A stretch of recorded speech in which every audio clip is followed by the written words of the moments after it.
Do you like theories? Do you like fun? Do you like mysteries? Come and join us at the Discord.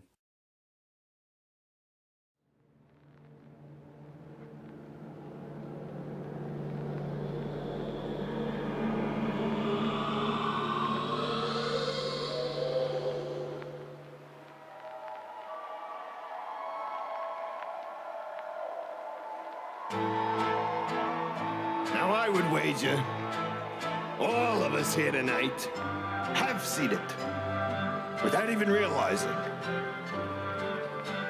We see it on the streets and in the factories, in the pub, at the bottom of a bottle. Huh? Does that sound familiar? Well, I tell you, I've seen it. Death came to me in a dream last night. I was taming a 100-foot dragon with just the coarseness of my voice. That's when I saw it. It twisted and twirled towards me. I saw its wicked smile. I heard its wicked laugh. And I tamed that dragon by giving him a name. And in fact, boys and girls, I convinced him to join us here in Dreamland tonight. So without further ado, the incorporeal clown, Percy!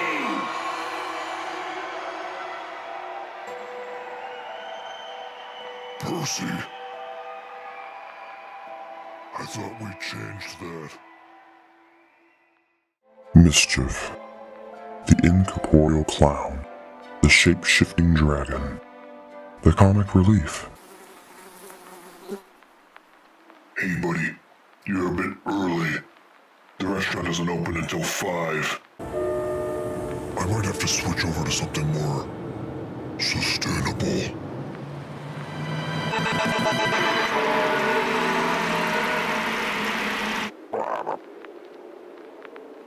I'm a frog.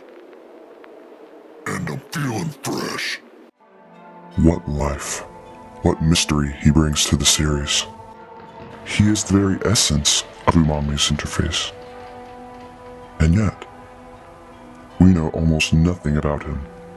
We have his origin story in episode 1.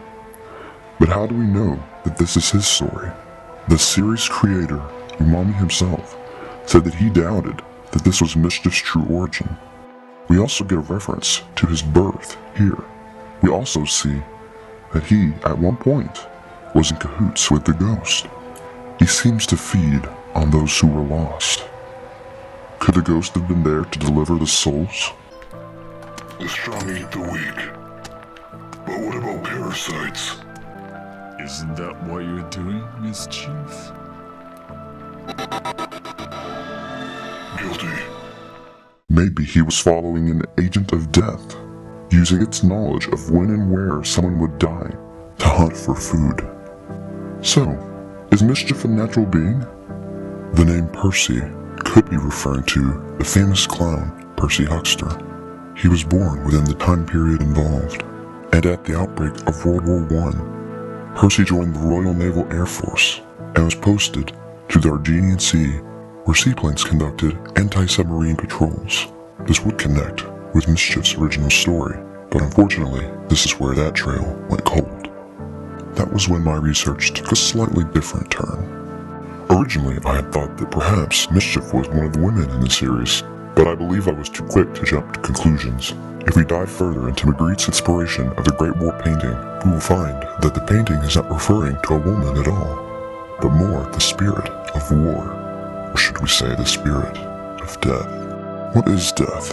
Far too many supposed answers are out there, but one caught my attention.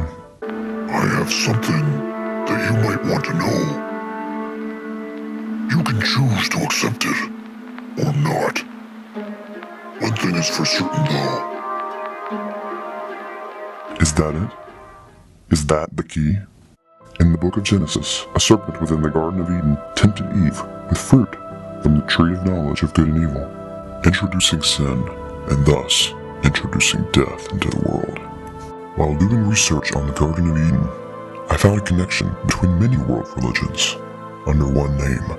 Leviathan, a primeval monster defeated at the creation of the world, parallels to the role of Mesopotamian Tiamat, as have been wider comparisons to dragon and world serpent narratives, such as Indra slaying Vitra, or Thor slaying Urmungandr. Wait. Rebirth. Leviathan was supposedly killed at the dawn of creation, but it is to be reformed at the end of the world. Could this be symbolic of Mischief's rebirth? Could Mischief be Leviathan? And all of this research into world serpents and Leviathan led into this. The world egg is usually used in reference to a beginning of time, or the birth of the primordial being. Is Mischief truly a primordial being, or is he a unique take on the devil? Is this the end of the world? Is judgment coming? Join us next time as we dive deeper into the world of Umami's interface. If I told you all that I know, you would collapse too.